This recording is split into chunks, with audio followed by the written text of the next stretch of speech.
Hello, this is Kazam. Here's a render setup video in which I'm going to be showcasing, one product in particular, and there are elements of another three in here. And so let's get started. First thing I'm going to do is get rid of the tea house group. This render, which you may recognize, undo our zoom there,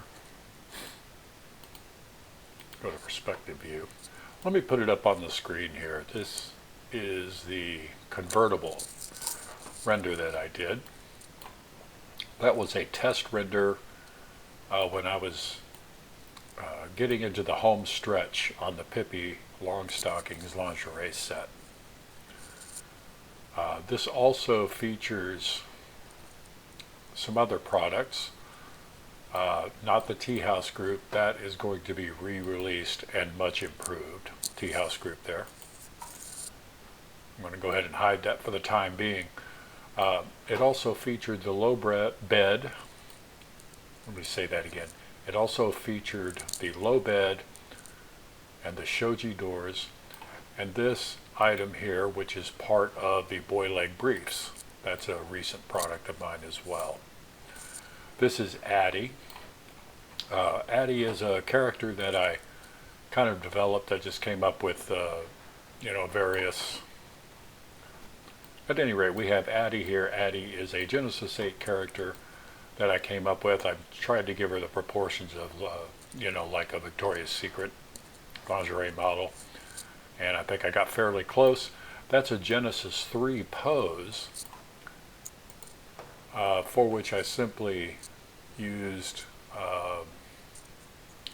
pose controls. This utility here, I've had this utility for quite a while, and I'll try to remember to put the link in the description. This is a utility that I picked up that simply, it allows you to use a Genesis 3 pose with a Genesis 8 character. See that? So you just dial it up to 1 on the full body, and then you can use any Genesis 3 pose. I had so many Genesis 3 poses that I had invested in that I didn't want to give them up or just start all over with Genesis 8. So I picked up this utility. I don't remember if it was a free utility or what it cost, but I'll look that up. It'll be in the description. So let's get started. We have our pose, and let's start with some of the props in the area, and then we will get to the Pippi Longstocking. In that original render,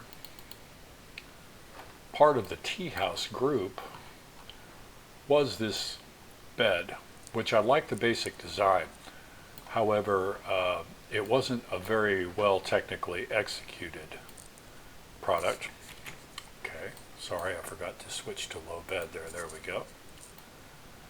So I redid that, and this is the newest product of mine, the next product of mine to come out is going to be this low bed right here. I'll bring back tea house group so we can place it properly.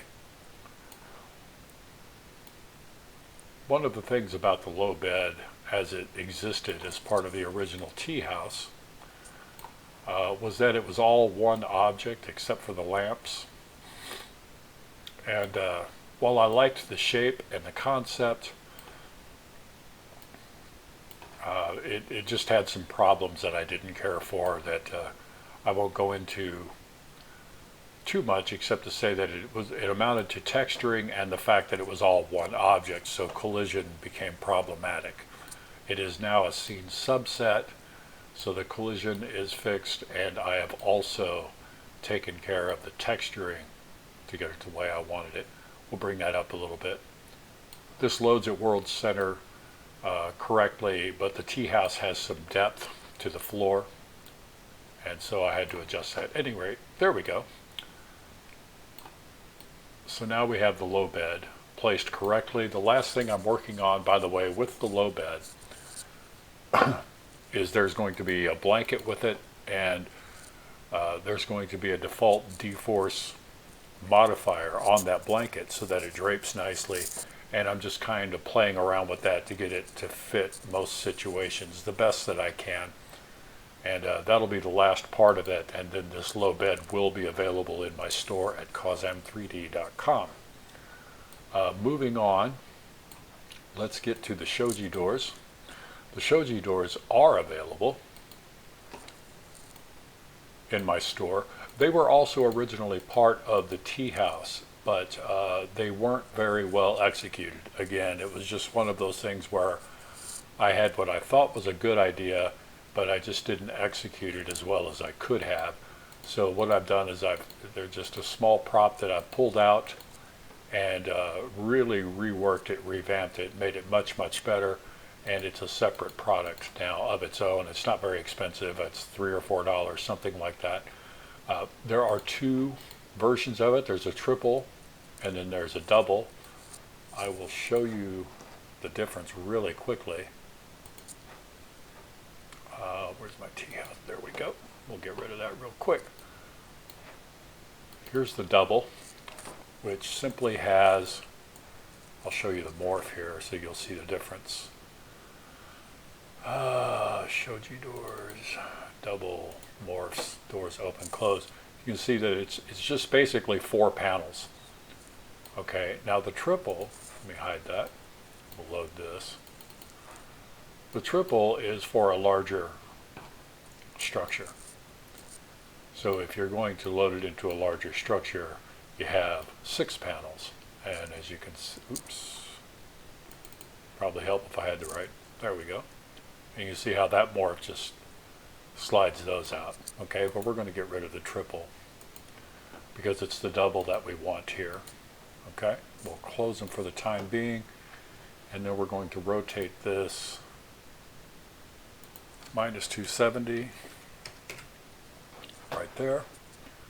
Okay, frame select on it, swing around, bring back our tea house, which by the way is not available currently, the tea house, simply because I've got a lot more things that I would like to do. When I had a Renderotica store, this was in my store, and I was never really all that pleased with it, honestly. So when I closed my Renderotica store, I decided it was going to be one of the products that I revamped before releasing it on my website. I just haven't gotten quite around to it yet. I am doing it a little bit at a time here and there. At any rate, now we have all of our basic elements, okay, as far as props and all of that stuff's concerned. I'll explain this ring flash cam shortly. For the time being, let me just get that out of the way. Shoji Doors double. Let's go ahead and open them to where they're about like so. Now we'll hide them. And I'll also hide the tea house group because we're going to start putting, well, I'll tell you what, first of all, let's just show you this. This is part of the boy leg brief set. It is one of the tank tops. It's the normal fit, normal size breasts, I think. I wasn't too concerned about which one I put there because this was an afterthought to the render. I just wanted her to be dropping something out of her hand that was a garment. Just, you know, just kind of a dramatic effect. And in the render, I had not yet developed the brassiere or finished developing the brassiere. So that does not appear in the render, but I'll show that to you in this render setup video. So there we go. You now know that we have a, I think this is one of the sexy model poses, not if I'm not mistaken, but you can use any pose you want. This is just one of the sexy model poses, and it's a walking pose. I believe it's sexy model. I'm sure a lot of you recognize it. That's pretty much the way it looks out of the box. I adjusted her hand a little bit for this, which we're getting right back to now. Let's go to simulation settings. For this particular situation, I had air resistance nudged up to 0.32. And my simulation or stabilization time is at 2 frames per second. Multiplier is at 3.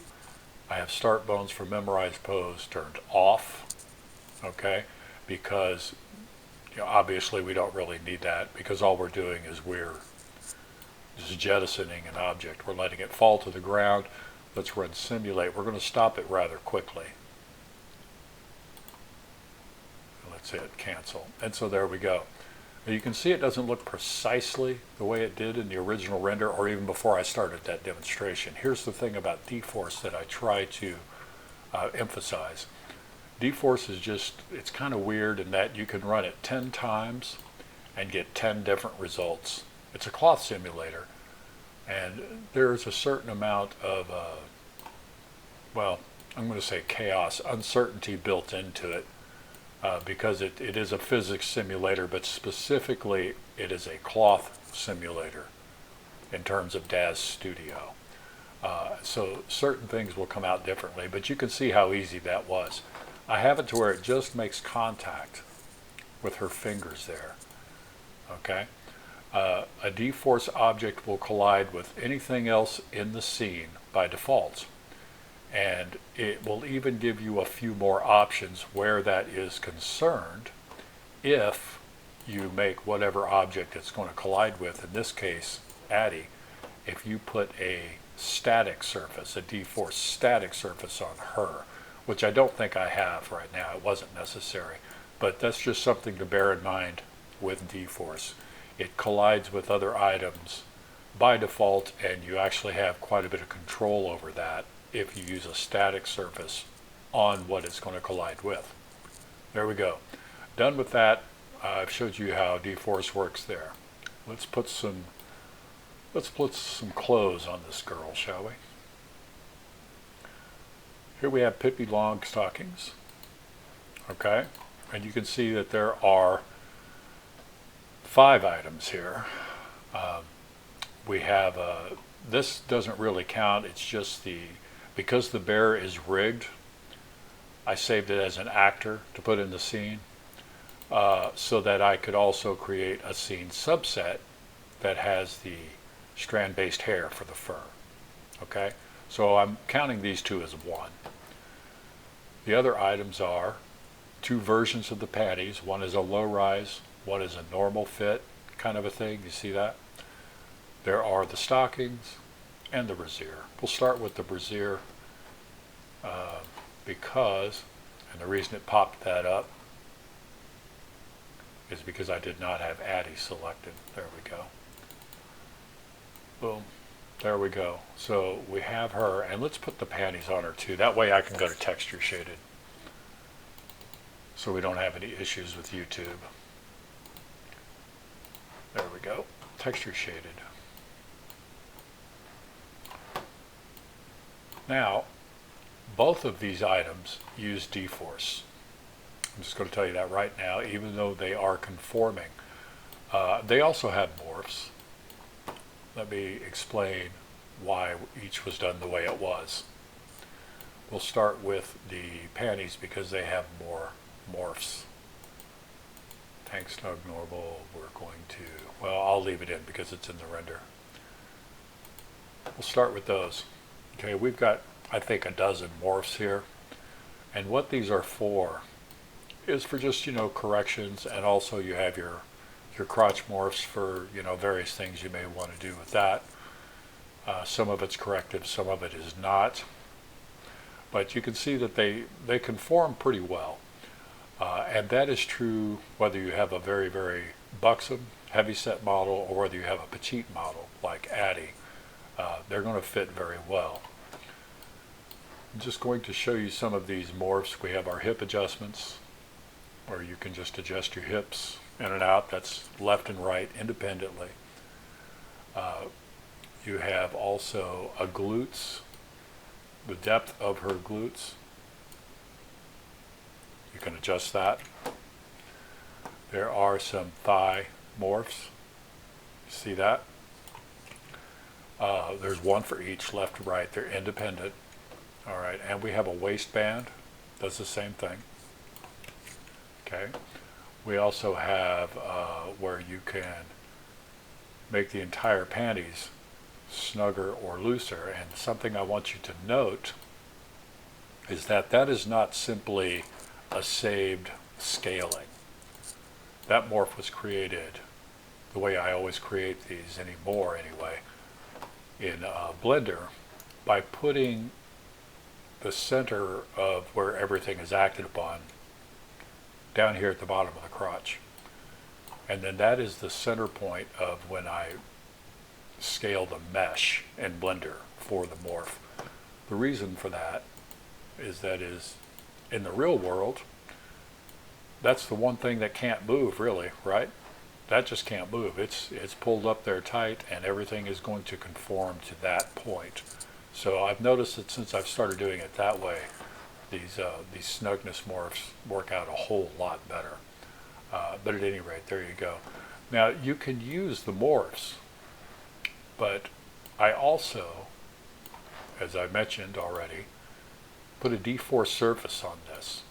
All right, and let's watch what happens. Let me hide that tank top, by the way. Here's a tip for you when using deforce. Where did that come from? Wow, I must have loaded that. I loaded that onto the tank top at some point. I'm not sure which. I'm not sure when, but at any rate, you guys probably caught it watching the video. At any rate, there we go. That's gone. If you have more than one deforce object in a scene, my advice to you is to work with each of them separately. Okay, and the way you do that is whichever ones you don't want to work with, either because you've already worked it out or you haven't gotten to it yet, is to just hide them. Because when you hide, oops, not supposed to show that. When you hide an item that has a deforce surface and then run a simulation, the simulation ignores that object. So you saw that we already ran deforce and got what we want from the tank top, therefore it's done, and the way we salt that away is to just hide it until we're ready to make our render. Make sense? Okay, back to these panties. Rather than using those adjustment morphs, I recommend you start out by just running this simulation, and you want to run it with the start, get this out of the way, start bones from memorized pose. Try it with that off first, and you only need to run it about 30% in that case, because beyond that all you're getting is the the object is just kind of bouncing back and forth. I like using deforce for this. Let's go ahead and do that again. And by the way, here's another tip for deforce. You want to start over. You can just go ahead and hit simulate, of course, but let's say that you want to remove the deforce modifier from something because it exploded, because you changed settings or for whatever reason, but you've already got several other deforce items working right. You don't clear simulation data because, as you know, that clears it from the whole scene. What you do is make sure you have the object that you want to clear selected, deforce, clear deforce simulation from selected item, and there you go. Now if you look, you can see that our tank is still deforced correctly. See that? That's something that took me a while to figure out. Maybe you guys already know it. At any rate,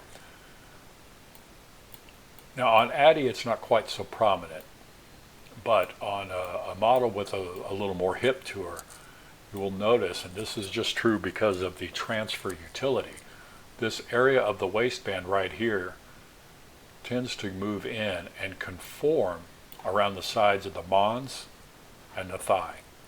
If you use deforce, and this is more prominent on a standard size model or one with even bigger hips, when you run the simulation,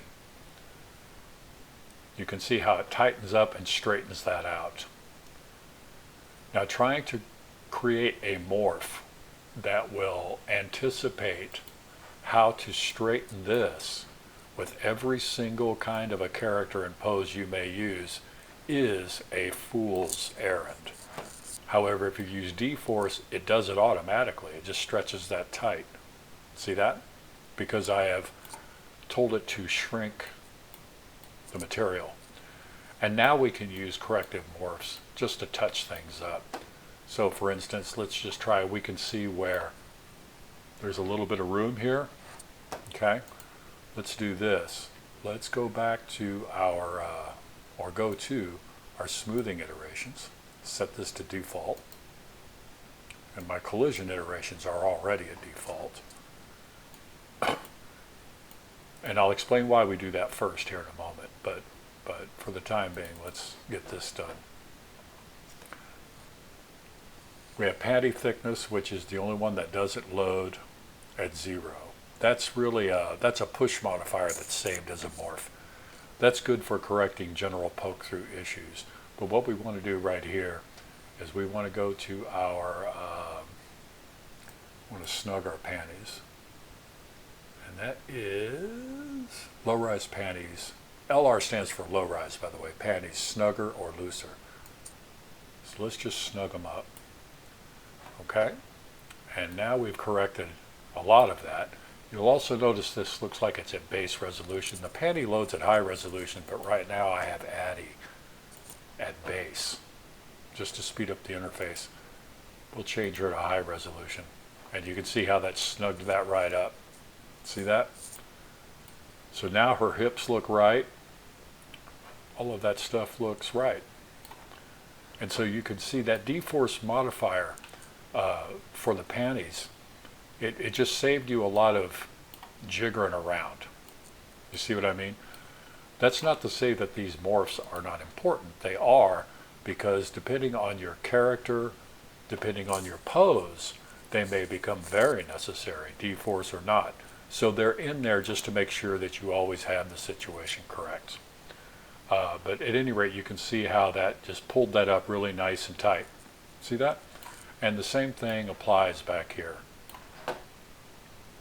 Trying to get a morph to always make this little area here look right is a fool's errand, because no two characters are going to be exactly the same. I mean, unless you always use an out-of-the-box Genesis 8 female for everything, which I doubt, there's no way to create a morph that's always going to make that look exactly right. D-Force will make it look exactly right, so, you know, take a look at that. All right, at any rate, let's go ahead and put a bra on, or just bring our bra back. There we go, now I can come up. The same thing applies to the bra, all right, except the bra, which, you know, turned out to be a pleasant surprise for me, didn't really require any morphs. All it required was a bra thickness, which again was just a push modifier saved as a morph. It helps with, you know, if you get a little bit of poke through here and there. But let's go ahead and do the same thing. We want to hide our panties now, okay, just to make sure that those don't change. Let's run our simulation. And you can just, you know, let that run about 20-30%, whatever you feel like. Just when it looks about right, go ahead and stop it. Okay. Now, in this particular pose, on this particular character, it looks like everything's snugged up pretty well. I don't see any poke through there. Everything looks like it's pretty good. So, bada boom, bada bing, job is done. On some poses, however, you may get it to where it doesn't snug up quite right. You can do one of two things in that situation. Let's say, for instance, that the back here didn't snug all the way up. There are two things you can do. One is to adjust, this is called the sides in this particular case. You can go and go to your simulation, go to structure, and you can make it shrink a little bit more. That's your contraction expansion right there. You can dial that down further. That's one thing you can do in that case. The other thing you can do is to turn this on and let it run from a memorized pose. That may also take care of whatever it is. With every character, every pose, you're going to run into a slightly different situation. And when I created these modifiers, my goal was to, let's put those back on her. My goal was to create a modifier that will help in most situations. You can't create one that'll help in all, but I can leave you enough leeway and enough tools to deal with all, which is what I've done here. So there we are. There is the Pippi Longstocking bra and panties. Now I'm going to put the stockings on, and you'll be happy to know the stockings, or maybe you're not happy to know, do not use D-force. Okay? And you might ask yourself, based on the reasons that I use D-force for these two, it would seem unnatural for the stockings. And that's what I thought too. But it turned out that the D-force was just creating problems. So when they load kind of loosey-goosey, a little baggy looking, right? It turned out that the solution to this was just to really, really spend a lot of hours tweaking a single morph right here. And the trick to this was getting the legs right was not a big deal. Now you can see that Addie has very skinny legs, so we're going to run this up about 80%. Ta-da, there you go. Snugged them right up. And also the feet are correct. Now, on a standard Genesis 8 female figure, I can dial this up to 100 and everything is perfect. But you can see with a model with skinny legs and skinny feet, see what it does there? So for Addie, I need to keep it 80 to 85. And if I do that, everything is just perfect. Just perfect. And so your character may vary. I just want you to be aware of that so that you can be prepared to just make that little adjustment. You also have a thickness here that also might help with any poke through issues or anything that you might have. All right, so there are the clothing items.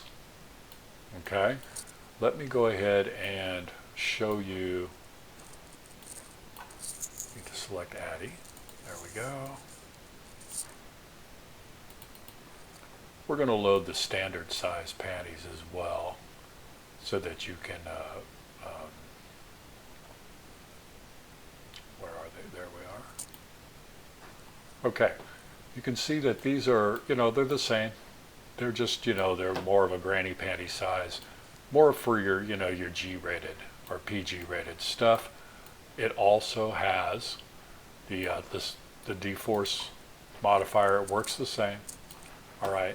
And it also has the same corrective morphs, and all of the UVs for the textures are exactly the same on those. So when you go to your textures, excuse me, when you go to your IRA materials, even though it shows a low rise, that material also works on the high rise, we'll call them, I guess. So at any rate, there you go. There's that. Let's bring back the low rise because that's what's in the render, and also for obvious reasons is my personal favorite. Okay, so we have all of that. Before we, well, we won't get into that.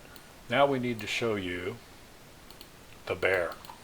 Okay, I think I already explained a little bit about the bear, but let's go ahead and use them real quick. I'm going to bring him in. Now, as I said, the bear, his fur is a strand-based hair. When you load him, you will notice that the fur is not parented to the bear. Okay? I want you to leave it that way. The only time you need to parent, well, you actually won't. If you're creating your own product with strand-based hair, here's what I'll explain why this all comes into play as far as the parenting goes. Let's say that I had just now created this strand-based hair and it looks great.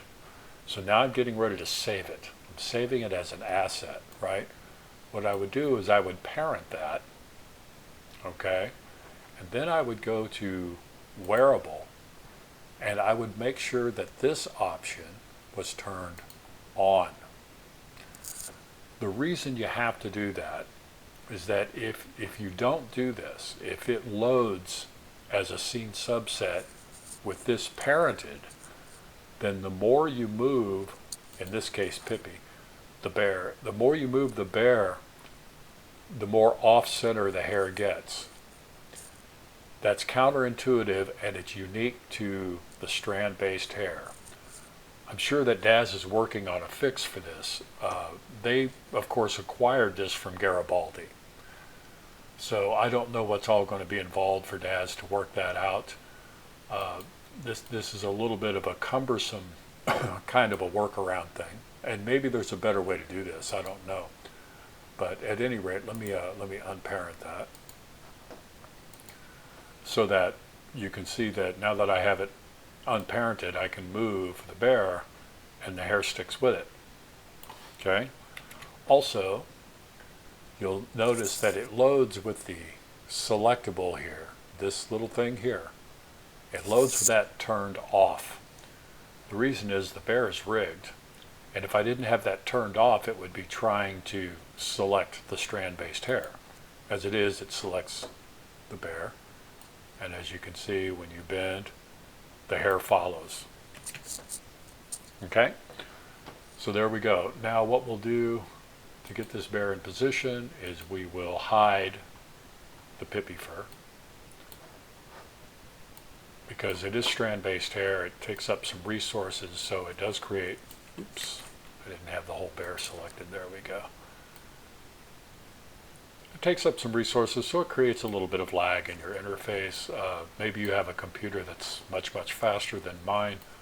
Mine's relatively quick, but there are a lot better rigs than mine out there, believe me, I know.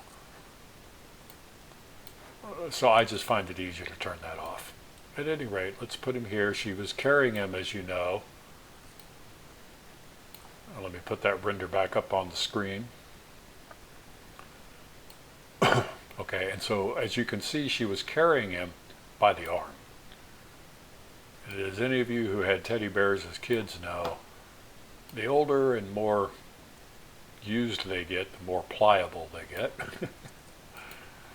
So what I did to emulate that was I just, just made the bear kind of sag a little bit. So there we go. And you will also notice while you're watching me do this that these bones are not really all that smoothed out, and there is a reason for that. I didn't take a lot of time working on the smoothing between bones, simply because once you enable the hair again, you can't see any of this. So it didn't really seem worth the time. So there we go. His head is all hung over there. Now let's bring back the fur, and voila. You can see that even though we had it hidden and all of that stuff, the fur followed right with the bear and stuck to him, and that's because of the unparent on load. So when you load this bear, leave the hair unparented. Otherwise you'll run into problems. I'm going to go ahead and hide it so we can move around the interface. Okay, I think I've got just about everything. Well, I do have everything in there. And let's just go over the lighting I used a little bit, because this is a render setup. Even though I'm showcasing a couple of products, it is a render setup.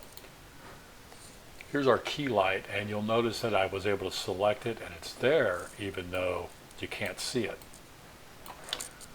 Probably most of you already know about this, but when you're dealing with a mesh light,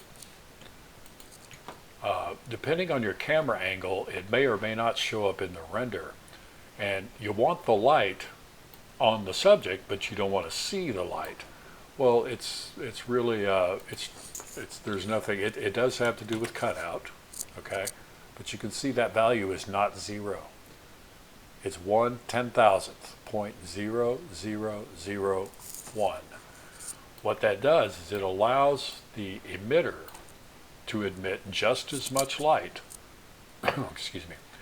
However, you can't see it in the scene. So it's a kind of a nice little trick. That was one that took me a little while to figure out and research, and see some threads and understand how to do that. Beginners, which I assume some of you are, and I always like to try to gear my videos to beginners because I know how frustrating it is to learn a new software. If you're a beginner, you may not know that, and you may have seen those effects, and you may have asked yourself, how did they get light there? I don't see a light. Well, that's how. This does not work on a regular, say, if you were to load a spotlight or something, because those are already not visible to the render. And back here, I showed you, right at the beginning, you may have seen me do this. Okay, that's called a ring flash. Some of you may know what that is. Any of you who have done any photography will know exactly what this is. Excuse me. This is just something I came up with. A lot of people use a ring flash in DAZ. They create their own. And this is how they do it, or this is how I do it. You can see that I just created a torus, right? And I just adjusted it to where it's a ring.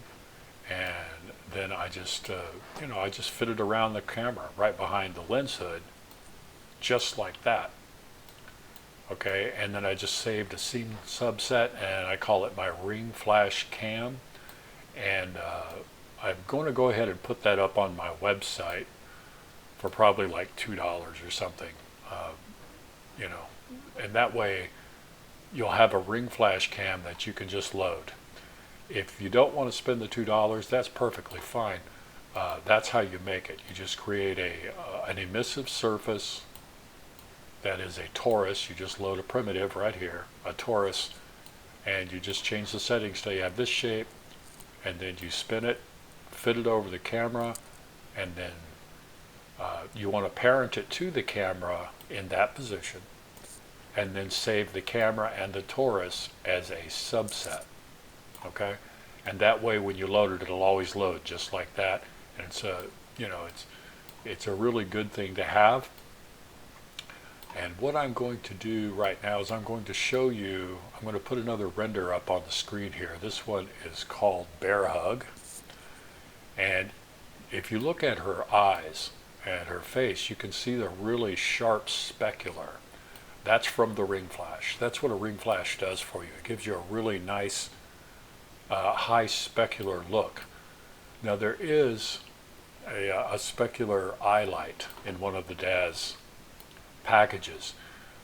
I found that specular eye light to be a little, for me anyway, it was a little bit difficult to use, and it didn't give me the dramatic result that I wanted in a lot of shots. And so I just went ahead and used a ring light. Okay, so now I use a ring light instead of the specular eye light, and I just find it easier to use. And I've never used a specular eye light again after I set this up. At any rate, let me go ahead and hide that, just so it's not in the way. And we are going to bring back her hair. Waterfall tail's hair, and the tank top. I'm going to hide the brassiere because it was not in the original render. Okay. Now let me go to my ring flash cam, and I will turn that torus back on. And I could go ahead and just use the opacity cutout trick with the torus, but I'm not going to bother this time. Let's go back to, oops. Probably getting a little frustrating for some of you to listen to and watch, but I want to, let's see, our low bed, we want to bring that back. Come on, low bed. Oh, I'm sorry, that's part of the tea house group, that's why. There we go. And we also want to bring back our Shoji Doors. And now you recognize it. There is the render, Pippi Bear hair, right there. And of course, at this point, if you followed along and you're setting up a similar, at this point, I can say I'm done because I've already made the render. You know how it is, though. If you're making this render, you're going to spend a lot of time tweaking. And that's okay. That's just the process of creating a render. But I wanted to take you through and show you how I set that up. You saw where my lights were, excuse me, and all that good stuff. And there we go. It looks like, you know, I've got the light burning a little bit hot over here. But, you know, that's all right. It's, again, this is for demonstration purposes of how I set this render up. Lighting is something that is always going to be, you know, a matter of taste and circumstance. So let me turn off this Taurus.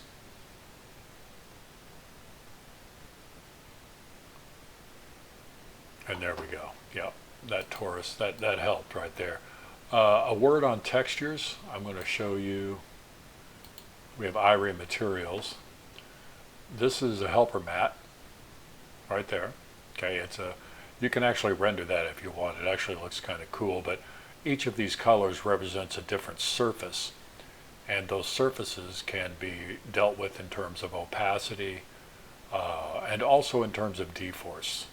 So that's when you're dealing with surfaces. If you're tweaking D-force, use this helper mat and it'll help you out. We have the same thing on the panties and the stockings. Even though you don't have D-force on the stockings, you may want to play with the opacity on various of these material presets. Here's the blue scroll bottom. And these, by the way, the only two of these materials that I created are the helper mats and the white lace. The white lace is a development mat that I use a lot, and it sometimes ends up looking pretty good on the product, and in those cases I just leave it in, which is what I did here because I thought it looked pretty good. But at any rate, there, you know, you have various, these textures were created by a person that I work with who's also a 3D artist, who loves to create these textures. He's really pretty quick at it, and he's much better at it than I am, for sure. So I usually ask him to do some textures for me, and in this case he came up with some really good ones, as you can see. So those are available. These low opacities apply to the panties and the bra. So you can see that it just makes some of the surfaces less opaque than others, and that applies to all of them. You'll notice that I do not have those opacities for the stockings. That was just kind of a judgment call on my part. I thought that the stockings, as far as opacity, that the lace was the only one where they looked good with a lot of opacity turned down. I guess that's because of the, you know, the lace material itself. It just provides some contrast in it, and it looks good that way. But that's in my eyes. The reason the helper mats exist is so that you, if you have a different opinion, which of course you're entitled to, if you have a different opinion about that, you can use the helper mats. And I'm going to get here to the, there we go, Longstockings. I do this stuff a lot quicker, folks, when I'm not yapping. Trust me. Anyway, let's go to here. And you can see that you can use the colors of these helper mats, understand where these surfaces are. And over here, they're very, you know, they're self. You have left foot, you have, here, let me get this cutout out. Left heel, left shin, left everything, right? And also the same on the right side. So if you wanted to duplicate this opacity, say on the lace or in any other of these presets, then this helper mat will show you. Do our cutout. I really don't like lag. Did you see how it moved the screen on the keyboard? Anyway, I have the, let's go with our right thigh. That would be this green here. And let's just turn our opacity down so you can see what I'm talking about. So if you wanted to make an adjustment, you know, using, oops, we'll undo our orbit camera. I think you probably get the point by now.